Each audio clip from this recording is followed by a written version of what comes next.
Yangın çıkışı camın patlamasıyla ben uyandım zaten. Uyandığım zaman da oda hep karanlıktı. Ve eşimi direkt zaten kapıyı açarak eşimi dışarıya attım. Dışarıya attıktan sonra içeriye bir kova su döktüm. Ondan sonra direkt 110'u aradım, itfaiyeyi aradım ilk başta. Hani şu an kiradayım, 3 aylıktır yeni evliyim zaten. Çok eşyamı da zaten taksitle almışım. Çalışmıyorum.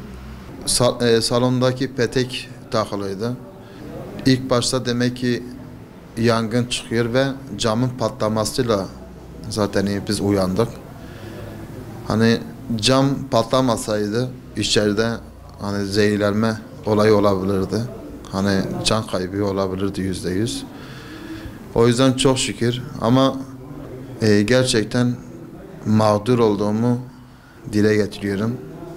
İş olursa zaten yapıyoruz ama şu anlık çalışmıyoruz. Biliyoruz korona nedeniyle, pandemi nedeniyle bir de bu kriz olduğu için çalışamıyoruz.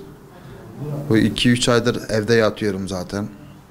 Hani yetkililerden tek dileğim yardımcı olsalar gerçekten çok sevinirim. Yangın çıkışı penceremin patlamasıyla ben fark ettim.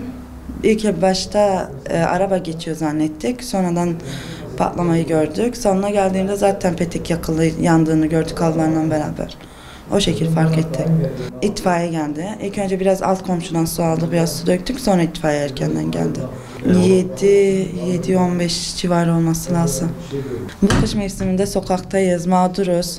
Taksitlerimizi ödeyecek bütçemiz yok. Yetkililerimizden sesimize çağrı vermesini istiyoruz.